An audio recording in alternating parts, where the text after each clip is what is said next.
En las páginas sagradas de la historia humana, encontramos narrativas que trascienden el tiempo y tocan la esencia más profunda de la experiencia mortal.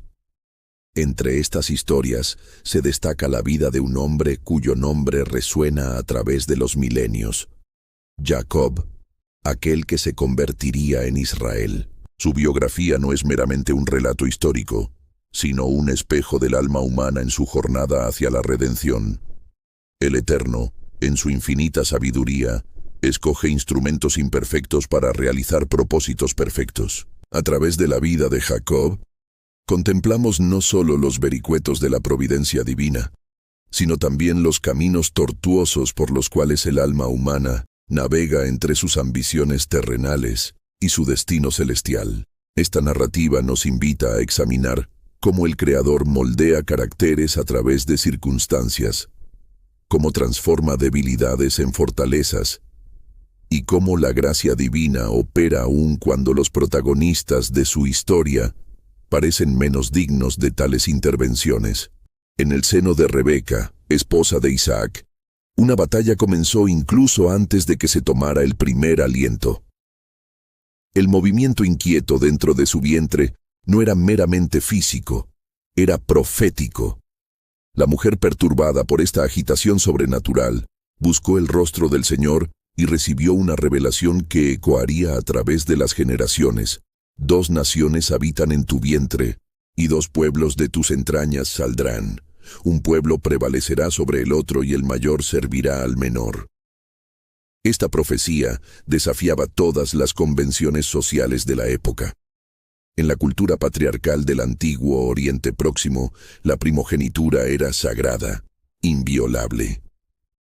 El hijo mayor heredaba no solo los bienes materiales, sino también la autoridad espiritual y familiar. Sin embargo, el Altísimo declaraba que sus elecciones no se conforman a los patrones humanos. Cuando llegó el tiempo del parto, el primero en emerger fue Esaú, cubierto de vellos rojizos como un manto, robusto y vigoroso. Inmediatamente después vino su hermano gemelo, con su pequeña mano firmemente agarrada al talón de Esaú. Este gesto, aparentemente insignificante, se volvió profundamente simbólico. El nombre Jacob, derivado de esta imagen, cargaría consigo tanto promesa como advertencia. Sería aquel que suplanta, pero también aquel que lucha por la bendición.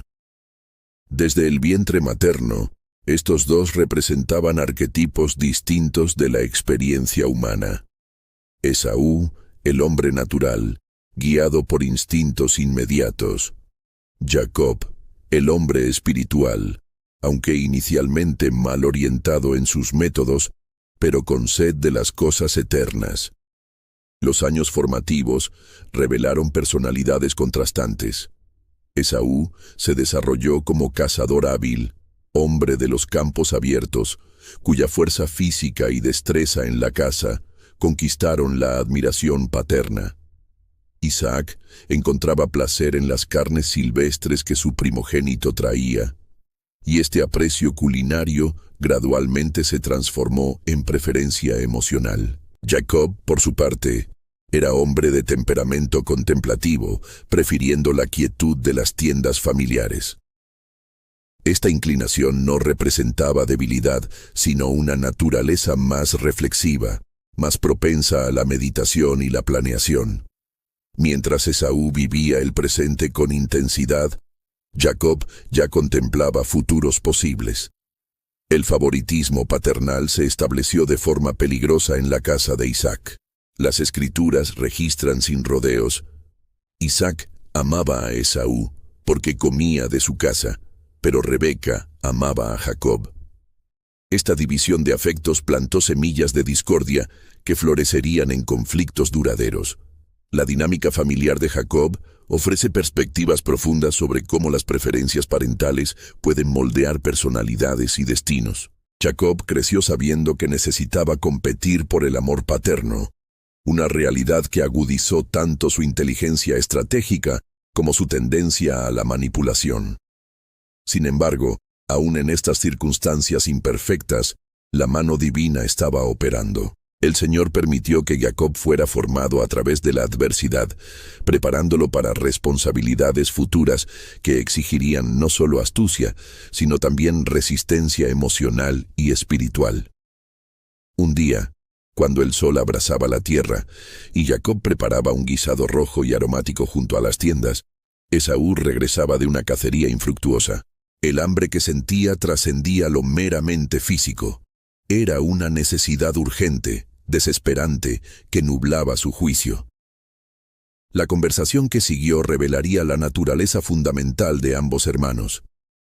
Esaú, dominado por el apetito inmediato, suplicó: «Permíteme comer de este guisado rojo, pues estoy desfalleciendo».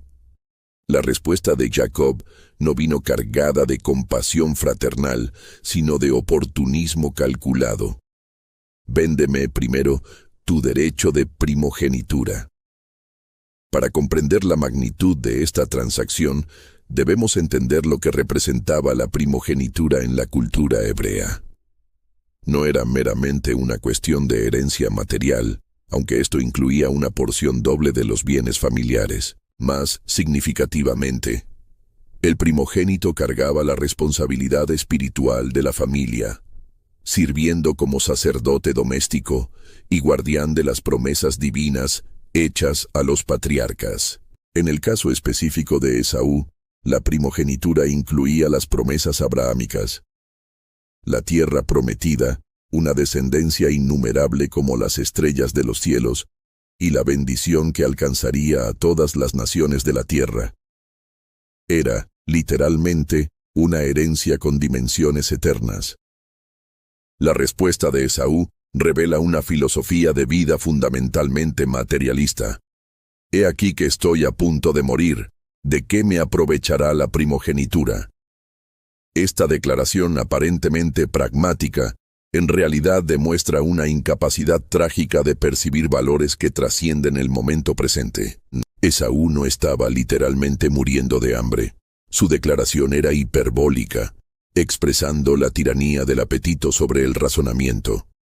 Él escogió sacrificar lo eterno por lo temporal, lo invisible por lo visible, la promesa por la satisfacción inmediata. Jacob exigió un juramento, transformando aquella transacción casual en una cuestión legalmente vinculante. Esaú sin vacilación juró, transfiriendo formalmente sus derechos de primogenitura. Entonces comió y bebió, se levantó y se fue, menospreciando así Esaú su primogenitura. Esta última frase de las Escrituras es devastadora en su simplicidad. No solo registra los hechos, sino pronuncia un juicio moral sobre la actitud de Esaú. Él menospreció, una palabra que implica no solo negligencia, sino activo desprecio, aquello que era más precioso en su herencia. Esta narrativa resuena poderosamente en la experiencia humana contemporánea. ¿Cuántas veces cambiamos nuestro patrimonio espiritual por placeres momentáneos? ¿Cuántas veces permitimos que necesidades físicas inmediatas nos cieguen para las bendiciones eternas? La transacción entre Jacob y Esaú sirve como parábola atemporal sobre prioridades. Nos muestra que nuestras decisiones cotidianas, aparentemente pequeñas, pueden tener consecuencias que se extienden mucho más allá de nuestra comprensión inmediata.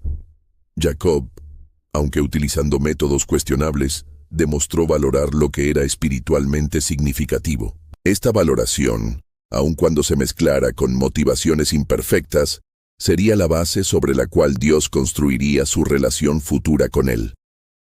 Tercera sección. El engaño de la bendición, cuando los métodos humanos sirven a los propósitos divinos.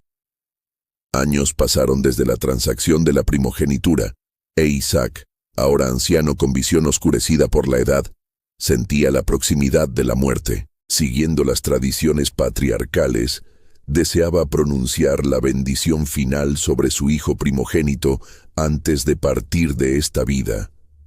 Esta bendición no era meramente un deseo paternal. Era considerada una transmisión profética con poder real para moldear el futuro. Isaac llamó a Esaú y le dio instrucciones específicas. Salir al campo, cazar animales silvestres, preparar una comida sabrosa conforme a su gusto y entonces recibir la bendición paternal. El anciano patriarca, aún en sus últimos días, mantenía su preferencia culinaria por Esaú. Rebeca, cuyo oído permanecía agudo, escuchó esta conversación e inmediatamente reconoció una crisis. Ella recordaba vívidamente la profecía recibida décadas antes. El mayor servirá al menor. En su mente, permitir que Esaú recibiera la bendición principal sería frustrar el plan divino. Su reacción fue rápida y calculada. Llamando a Jacob, expuso la situación y propuso un plan audaz. Él se disfrazaría como Esaú y engañaría al padre ciego para recibir la bendición. Era un esquema arriesgado que podría resultar en maldición en vez de bendición si era descubierto. Interesantemente, Jacob inicialmente resistió el plan materno. Sus objeciones revelan una conciencia moral que había madurado. He aquí que Esaú, mi hermano, es hombre velloso y yo soy hombre lampiño. Tal vez mi padre me palpe y yo sea por él tenido como burlador. Así, traeré sobre mí maldición y no bendición. Esta vacilación muestra desarrollo en el carácter de Jacob. El joven que impulsivamente había negociado por la primogenitura, ahora ponderaba las consecuencias morales de sus acciones. Sin embargo, su resistencia no estaba principalmente basada en principios éticos, sino en el temor de ser descubierto. Rebeca asumió total responsabilidad por el estratagema. Sobre mí caiga tu maldición, hijo mío, tan solo obedece a mi voz. Ella preparó una comida usando cabritos domésticos, vistió a Jacob con las ropas de Esaú, que llevaban el aroma de los campos, y cubrió sus manos y cuello con pieles de cabrito para simular la vellosidad del hermano. El encuentro con Isaac fue tenso y lleno de ironía dramática. El patriarca ciego, desconfiado de la voz que oía, cuestionó repetidamente la identidad del visitante. Jacob, forzado a mentir directamente, respondió: «Yo soy Esaú, tu primogénito». Después de examinar táctilmente al supuesto Esaú y sentir el aroma familiar de sus ropas, Isaac pronunció una bendición magnífica e irrevocable. He aquí que el olor de mi hijo es como el olor del campo que el Señor ha bendecido. Dios te dé del rocío de los cielos y de la grosura de la tierra, y abundancia de trigo y de mosto. Sírvante pueblos, y naciones se inclinen ante ti. Sé Señor de tus hermanos, y los hijos de tu madre se inclinen ante ti. Malditos sean los que te maldijeren, y benditos los que te bendijeren. Apenas Jacob había salido de la presencia paterna cuando Esaú regresó con su casa preparada. Lo que siguió fue una escena de devastación emocional. Isaac, percibiendo el engaño, se estremeció sobremanera y preguntó: «¿Quién es pues aquel que cazó la casa y me la trajo? Yo comí de todo antes que tú vinieses y lo bendije, y bendito será». El clamor de Esaú resonó por la tienda: «Bendíceme también a mí, padre mío». Pero Isaac, comprendiendo que había sido instrumento de un propósito mayor que su propia intención, declaró: «Vino tu hermano con engaño y tomó tu bendición». La furia de Esaú fue inmediata y mortal. Él juró en su corazón: «Llegarán los días de luto por mi padre, entonces mataré a Jacob, mi hermano».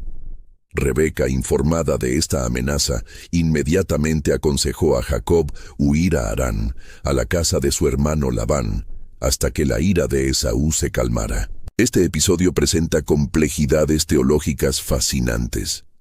¿Cómo puede Dios usar métodos deshonestos para cumplir sus propósitos? La respuesta reside en la distinción entre aprobación divina de métodos y utilización soberana de circunstancias. Dios no aprueba el engaño, pero puede utilizar incluso las acciones imperfectas de sus siervos para realizar su voluntad. La bendición de Jacob no fue validada por el método usado para obtenerla, sino por la elección divina previamente establecida. Esta narrativa nos enseña que los propósitos de Dios no dependen de la perfección humana. Él trabaja a través de instrumentos fallidos, transformando incluso nuestras fallas en componentes de su plan mayor. Jacob partió de Beerseba con el corazón pesado y las manos vacías. La huida había sido precipitada. Llevaba consigo solo lo esencial y el peso aplastante de sus acciones.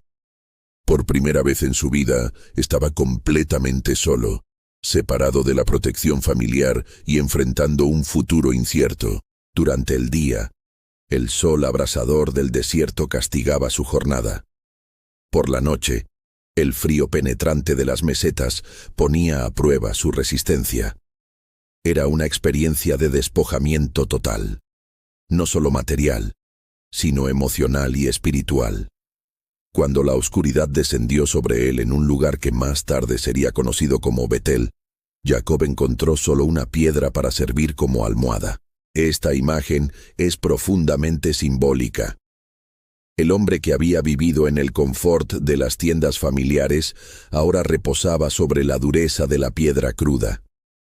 En aquel estado de vulnerabilidad absoluta, cuando todos los artificios humanos fueron removidos, Dios escogió revelarse.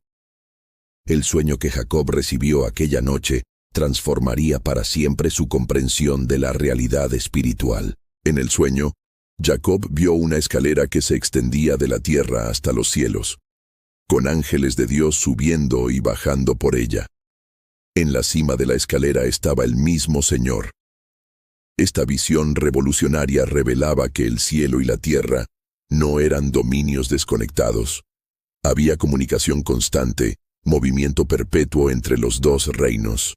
La escalera representaba más que un puente entre dimensiones. Simbolizaba el acceso continuo que Dios mantiene con la humanidad.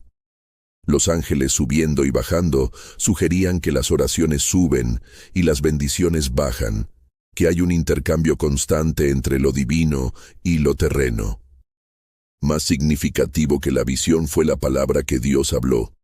Yo soy el Señor, Dios de Abraham, tu padre, y Dios de Isaac. La tierra en que estás acostado, te la daré a ti y a tu descendencia. Tu descendencia será como el polvo de la tierra. Te extenderás al occidente y al oriente, al norte y al sur. En ti y en tu descendencia serán benditas todas las familias de la tierra. Estas palabras hacían eco de las promesas hechas a Abraham, pero ahora eran dirigidas personalmente a Jacob. Dios estaba confirmando que su elección no había sido anulada por los métodos cuestionables usados para obtener la bendición. Aún más consoladora fue la promesa personal. He aquí que yo estoy contigo, y te guardaré por donde quiera que fueres, y te haré volver a esta tierra, porque no te dejaré hasta cumplir yo aquello que te he dicho. Esta fue la primera vez que Jacob oyó a Dios prometer presencia personal y protección individual. No era solo una cuestión de destino nacional, era una relación íntima entre el Creador y un alma individual. Cuando Jacob despertó, su primera reacción fue de temor reverente. Ciertamente el Señor está en este lugar, y yo no lo sabía. Esta declaración revela una epifanía profunda. Dios no estaba confinado a los lugares santos o a las experiencias religiosas formales. Él estaba presente aún en el desierto, aún en la piedra cruda, aún en la soledad del fugitivo. Jacob nombró el lugar Betel, casa de Dios, y declaró: «Cuán terrible es este lugar. No es otra cosa que casa de Dios y puerta del cielo». En respuesta a la revelación divina, Jacob hizo un voto que revelaba tanto fe naciente como pragmatismo residual. Si fuere Dios conmigo, y me guardare en este viaje en que voy, y me diere pan para comer y vestido para vestir, y si volviere en paz a casa de mi padre, el Señor será mi Dios. Y esta piedra que he puesto por señal será casa de Dios. Y de todo lo que me dieres, el diezmo apartaré para ti. Este voto muestra a Jacob aún en transición espiritual. Estaba negociando con Dios, estableciendo condiciones para su lealtad. Sin embargo, Aún esta fe imperfecta era un progreso significativo para alguien que hasta entonces había confiado principalmente en su propia astucia. El encuentro en Betel marca el inicio de la transformación espiritual de Jacob. Por primera vez experimentó a Dios personalmente, no a través de la tradición familiar, sino a través de revelación directa. Esta experiencia plantó las semillas de una fe que, aunque aún inmadura, crecería a través de las pruebas venideras. La experiencia también estableció un patrón que se repetiría en la vida de Jacob. Dios encontrándolo en momentos de crisis, ofreciendo tanto desafío como consolación, siempre trabajando para transformar el carácter humano a través de encuentros divinos. Después de varios días de jornada, Jacob finalmente llegó a la tierra de sus ancestros maternos. La providencia divina se manifestó inmediatamente cuando, al preguntar sobre Labán a pastores locales junto a un pozo, fue informado de que Raquel, hija de Labán, estaba llegando con sus rebaños. El encuentro junto al pozo fue cargado de simbolismo y emoción. Cuando Jacob vio a Raquel, algo despertó en su corazón que trascendía la mera atracción física. Ella representaba esperanza, futuro, la posibilidad de reconstruir su vida en tierra extraña. La fuerza sobrenatural que Jacob demostró al remover solo la pesada piedra que cubría el pozo, normalmente una tarea para varios hombres, simbolizaba el poder transformador del amor. Su gesto de dar de beber primero a los rebaños de Raquel demostraba galantería y consideración. Cuando se presentó como sobrino de Labán, Jacob lloró. Estas lágrimas llevaban múltiples emociones: alivio por encontrar familia, gratitud por la providencia divina y tal vez presentimiento de las complejidades que vendrían. Después de un mes viviendo en la casa de Labán y probando su valor a través del trabajo diligente, Jacob escuchó la propuesta de su tío sobre remuneración. Su respuesta fue inmediata y reveladora: «Te serviré 7 años por Raquel, tu hija menor». 7 años de trabajo por una esposa era un precio extraordinario, demostrando tanto la intensidad del amor de Jacob como su determinación de obtener legítimamente aquello que deseaba, en contraste con sus métodos anteriores. Las Escrituras registran poéticamente: «Así sirvió Jacob 7 años por Raquel, y le parecieron como pocos días, porque la amaba». Este pasaje captura la naturaleza transformadora del amor verdadero, su capacidad de hacer que incluso largos periodos de trabajo arduo se conviertan en experiencias de alegría anticipada. Durante estos años, Jacob no solo trabajaba, estaba siendo moldeado. La disciplina de la espera, la constancia del esfuerzo, el mantenimiento de la esperanza a través de largos periodos, todas estas eran lecciones divinas disfrazadas de experiencias humanas. La noche de bodas trajo una reversión cruel de la fortuna. Labán, aprovechándose de las costumbres que permitían que la novia permaneciera velada durante la ceremonia, sustituyó a Raquel por su hija mayor, Lea. Jacob solo descubrió el engaño a la mañana siguiente. La ironía de la situación no pudo haber escapado a Jacob. El engañador había sido engañado. Labán justificó su acción invocando tradiciones locales. No se hace así en nuestra tierra, dar la menor antes de la primogénita. Esta justificación hacía eco irónicamente de la propia situación de Jacob con Esaú. Confrontado con esta decepción devastadora, Jacob podría haber huido nuevamente. En lugar de eso, demostró una madurez que no poseía en su juventud. Aceptó trabajar 7 años más por Raquel, mostrando que su amor no se basaba meramente en gratificación inmediata. Este episodio enseñó a Jacob sobre las consecuencias a largo plazo de las decisiones morales. Experimentó en carne propia el dolor de ser víctima de engaño, una lección que moldearía su conciencia moral para futuras decisiones. La casa de Jacob se convirtió en un laboratorio de dinámicas humanas complejas. Lea, aunque no amada, Fue bendecida con fertilidad, dando a luz a Rubén, Simeón, Leví y Judá. Raquel, intensamente amada, permanecía estéril, creando tensiones profundas entre las hermanas. Las siervas Bilha y Silpa fueron introducidas en la ecuación matrimonial, resultando en más hijos. Cada nacimiento estaba cargado de significado emocional y espiritual, con los nombres de los niños reflejando las esperanzas, frustraciones y oraciones de sus madres. Durante sus años con Labán, Jacob demostró habilidad excepcional como pastor y administrador. Sus rebaños prosperaban bajo su cuidado y desarrolló técnicas innovadoras de crianza que aumentaban significativamente la productividad. Sin embargo, Labán repetidamente alteraba los términos de sus acuerdos salariales, tratando de explotar el trabajo de Jacob. Estos intentos de injusticia fueron frustrados por la protección divina, que garantizó que Jacob prosperara a pesar de las maquinaciones de su tío. Después de 20 años, 14 sirviendo por las esposas y 6 construyendo su propio rebaño, Dios ordenó a Jacob que regresara a la tierra de sus padres. Esta orden llegó en un momento cuando las tensiones con Labán y sus hijos se habían intensificado debido al éxito evidente de Jacob.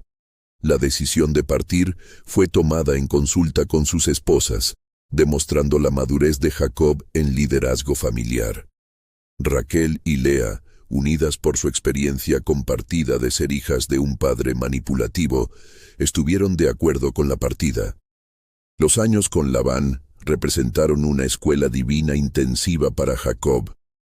Aprendió paciencia, perseverancia, el valor del trabajo honesto y las complejidades del liderazgo familiar.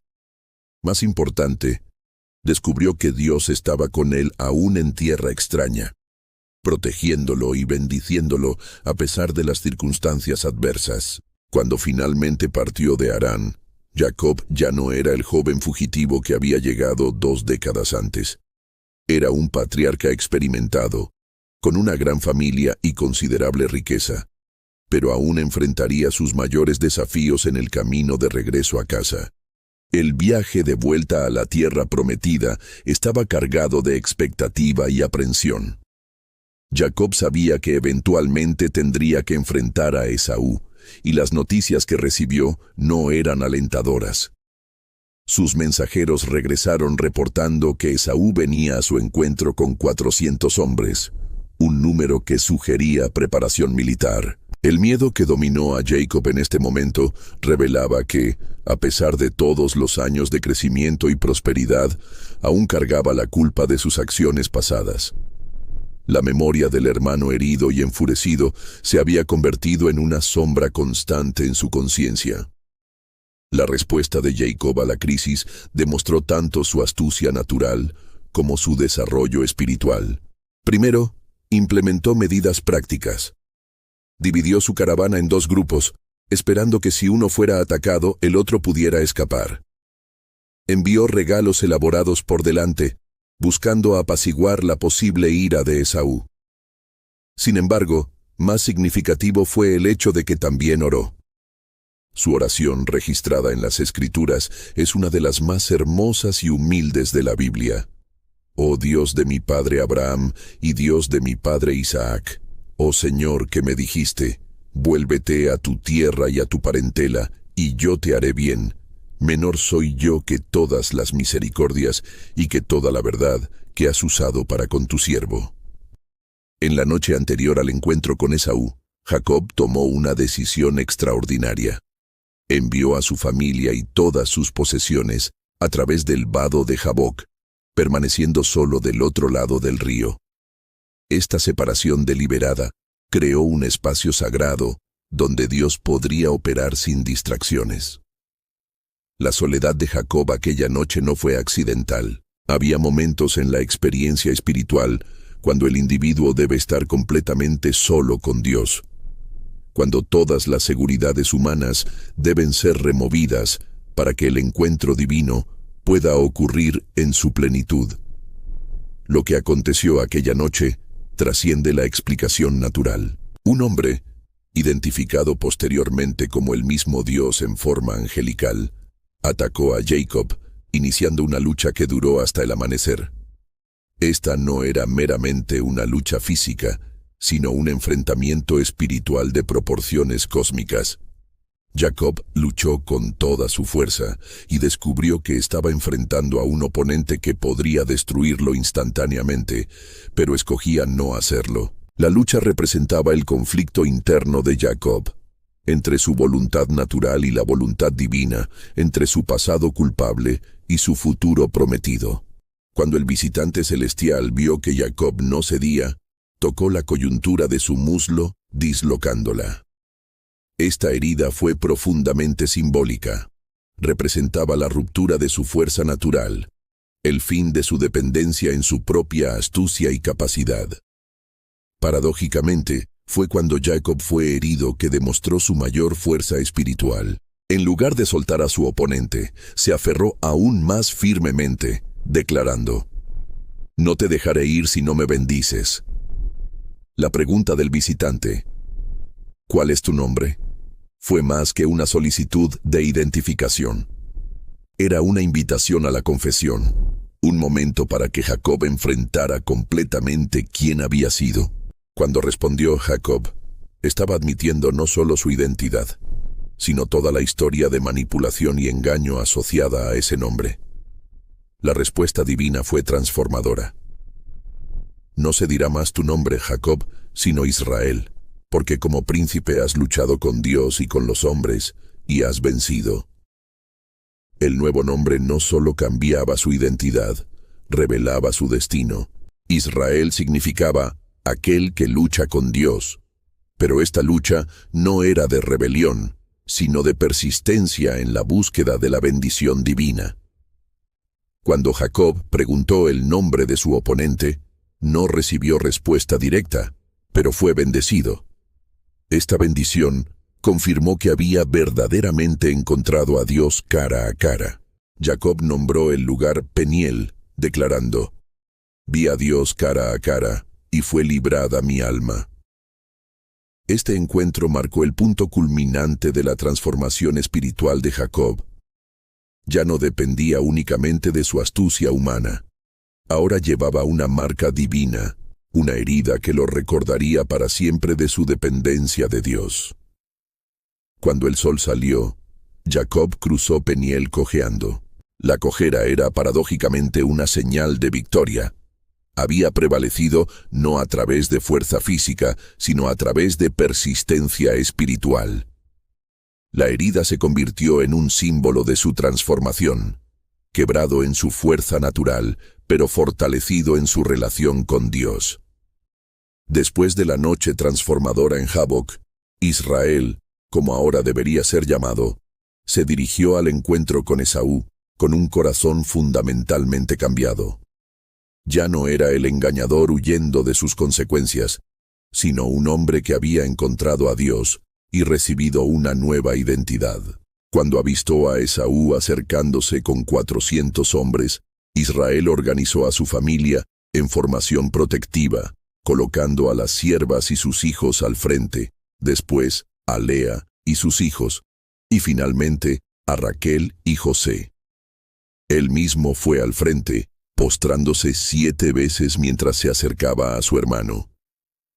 Lo que aconteció a continuación superó todas las expectativas de Israel. En lugar de violencia o recriminación, Esaú corrió al encuentro de su hermano, lo abrazó, se echó sobre su cuello y lloró. 20 años de separación y resentimiento se disolvieron en aquel abrazo fraternal. La reacción de Esaú revelaba que el tiempo había operado sanidad en su corazón también. Su prosperidad en la tierra de Seir había disminuido la amargura por la bendición perdida, y tal vez la madurez le hubiera mostrado que algunas heridas se sanan mejor con el perdón que con la venganza. Israel insistió en que Esaú aceptara los regalos que había preparado, declarando: «He visto tu rostro, como si hubiera visto el rostro de Dios, pues que con tanto favor me has recibido». Esta comparación no fue casual.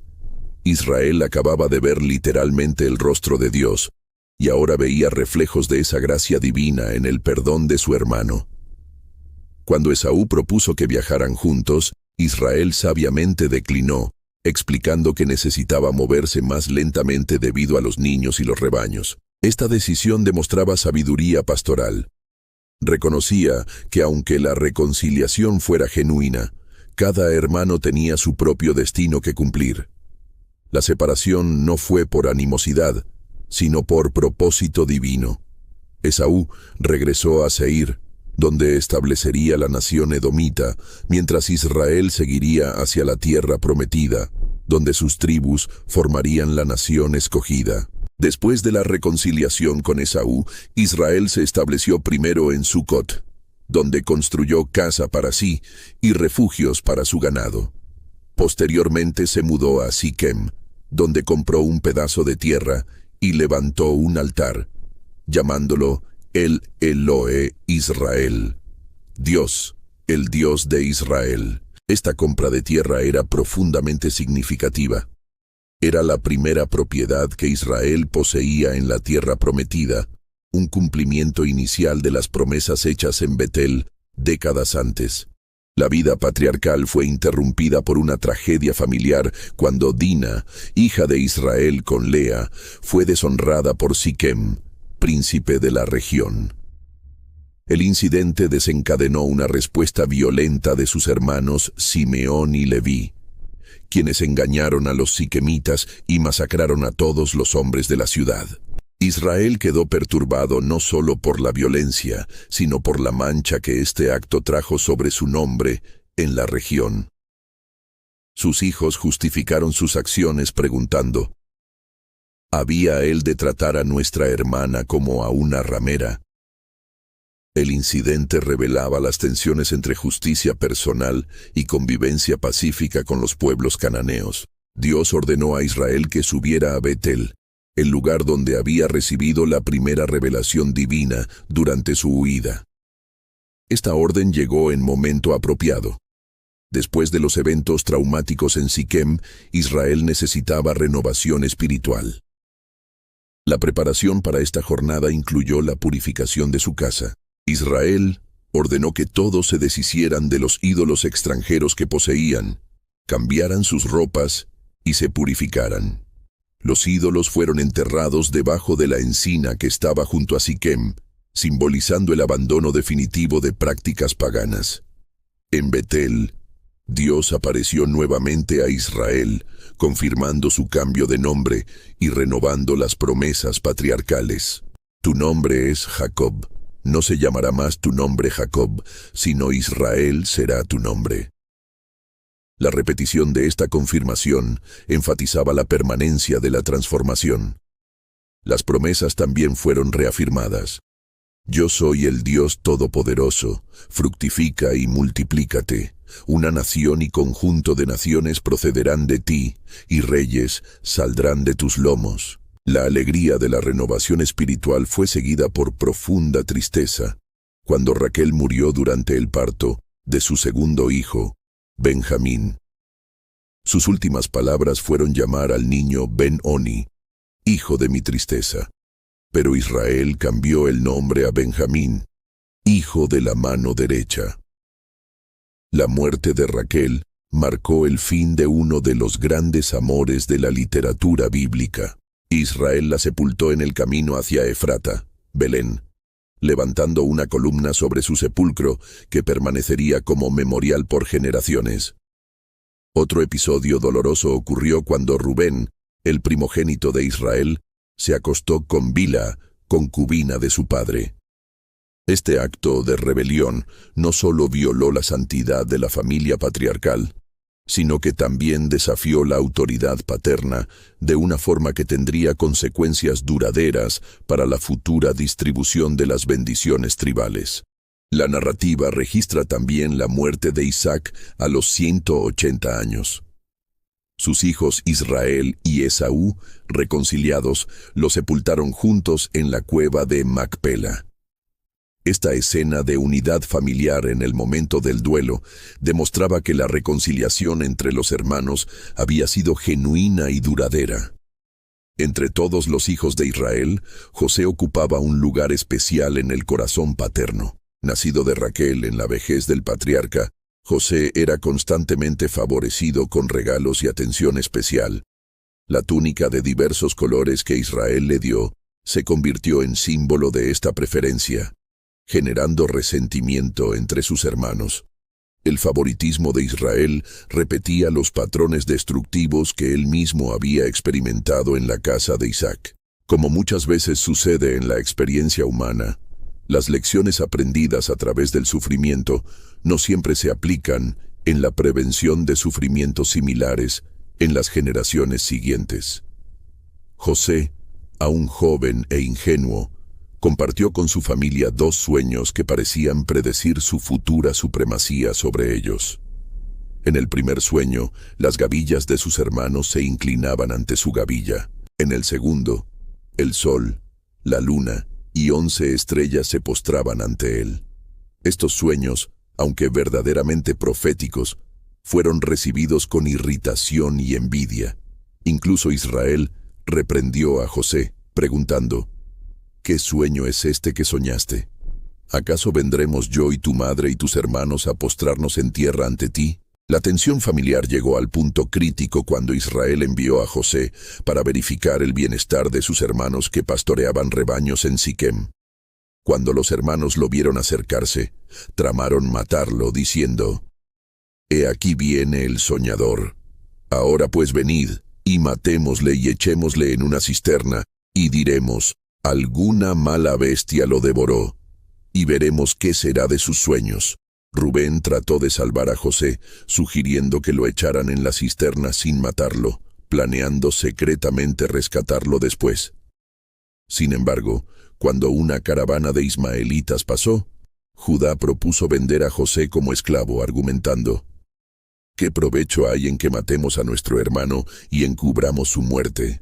Los hermanos vendieron a José por 20 piezas de plata, pero mintieron al padre, presentando la túnica de diversos colores manchada con sangre de cabrito, afirmando que una fiera había devorado a José. La ironía era amarga.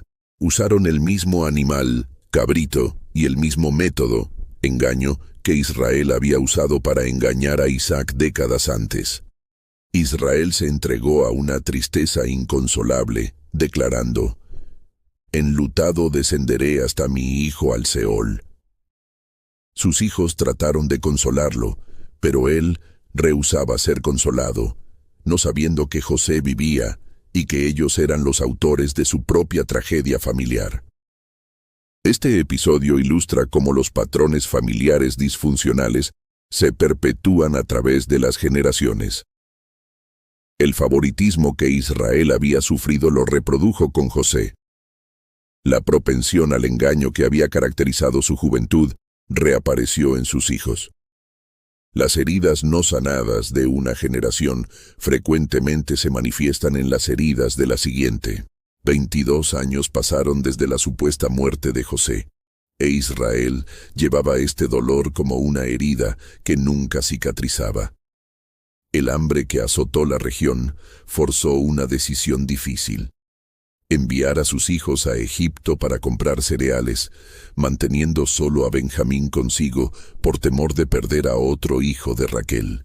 Cuando los hijos regresaron con la noticia imposible de que José estaba vivo y era gobernador de todo Egipto, el corazón de Israel inicialmente no pudo procesar esta realidad. Y desmayó su corazón, pues no los creía. Solo cuando vio los carros que José había enviado para transportarlo fue que revivió el espíritu de Israel. Su primera reacción fue profundamente paternal. «Basta, José mi hijo vive aún, iré, y le veré antes que muera». No importaban los honores o riquezas, solo el reencuentro con el hijo amado. Dios habló con Israel en visiones nocturnas antes de su partida hacia Egipto. «No temas de descender a Egipto, porque allí yo haré de ti una gran nación. Yo descenderé contigo a Egipto, y yo también te haré volver. Y la mano de José cerrará tus ojos». Esta promesa aseguraba que el plan divino no sería frustrado por el cambio geográfico. Egipto sería temporal, un lugar de crecimiento y preservación, no el destino final de la familia escogida. El encuentro entre Israel y José en Gosén fue cargado de emoción indescriptible. José se echó sobre su cuello y lloró sobre su cuello largamente. Israel declaró: «Muera yo ahora, ya que he visto tu rostro, pues aún vives».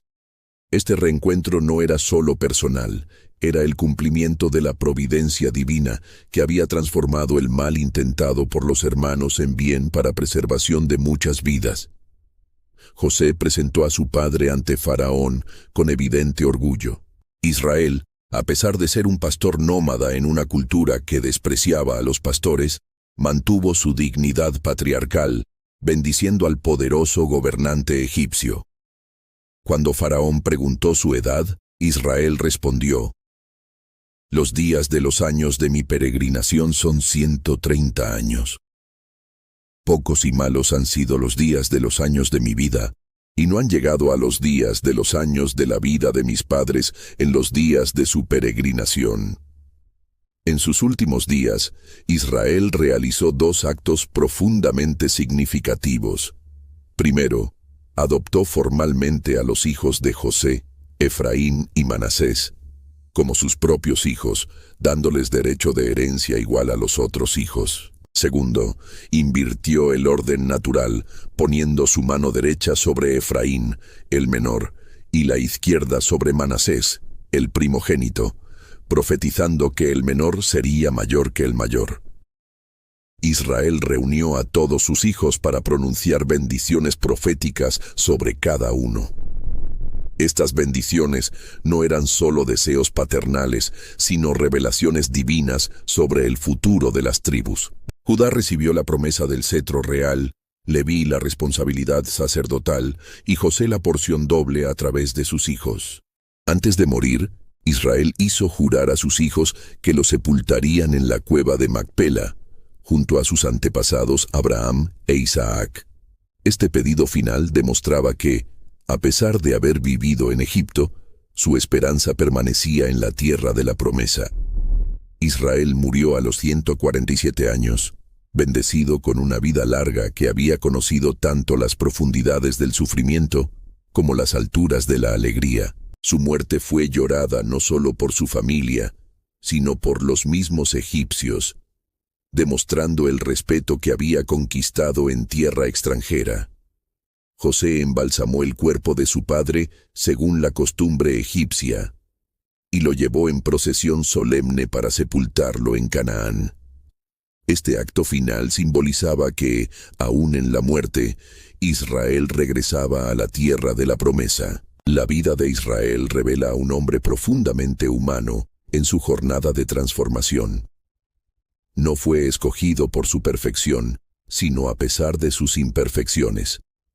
Sus fallas, el engaño, la manipulación, el favoritismo, fueron gradualmente transformadas a través de encuentros divinos y experiencias moldeadoras. Lo que emerge de esta narrativa no es un santo sin fallas, sino un hombre real, luchando con cuestiones reales, siendo moldeado por un Dios real que se especializa en usar instrumentos imperfectos para propósitos perfectos. La historia de Israel ofrece múltiples lecciones atemporales.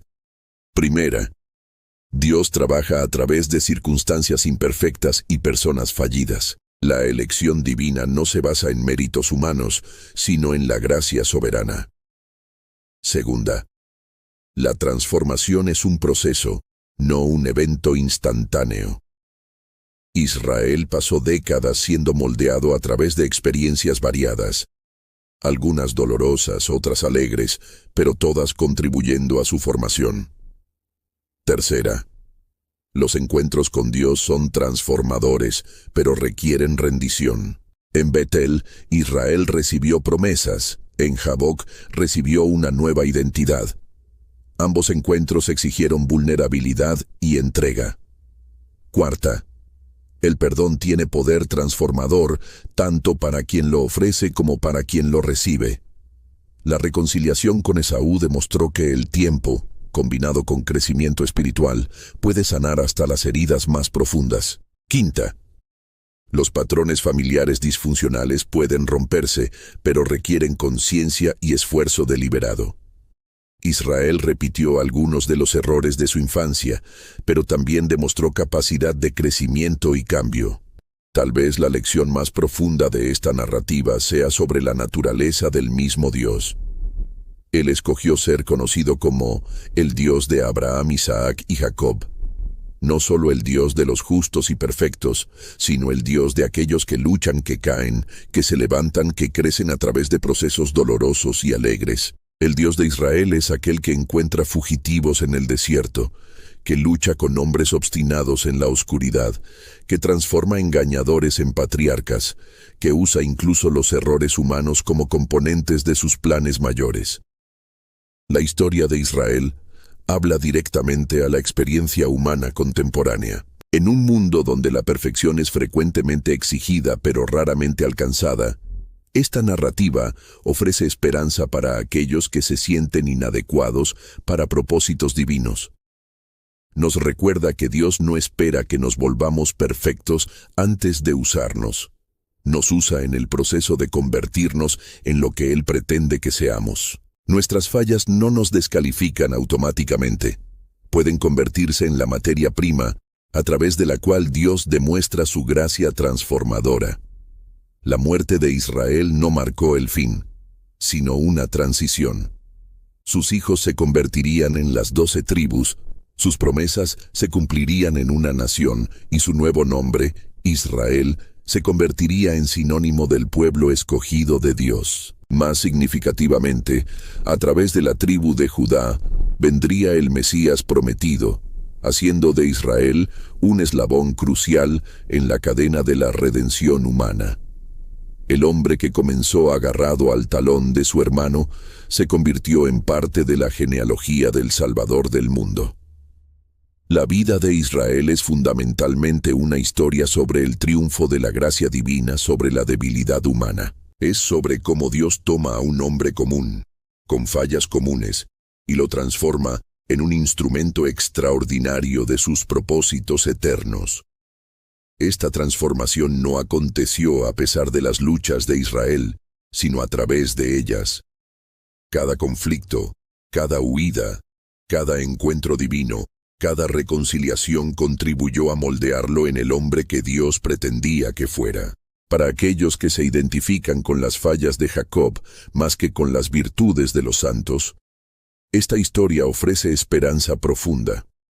Proclama que el Dios del universo se especializa en transformar suplantadores en Israel, engañadores en patriarcas, fugitivos en fundadores de naciones. El legado de Israel resuena a través de los tiempos, recordándonos que ninguna vida es demasiado pequeña para propósitos divinos, ninguna falla es demasiado grande para la gracia divina, y ninguna transformación es demasiado imposible para el poder divino. Pues el Dios de Israel aún vive, aún transforma, aún usa instrumentos imperfectos para propósitos perfectos. Y esta es nuestra esperanza, no en nuestra propia perfección, sino en la gracia transformadora de aquel que hizo de Jacob un Israel, y que puede hacer de cualquiera de nosotros algo más allá de lo que jamás soñamos que fuera posible. Gracias por seguirnos hasta el final. Nos vemos en el próximo video.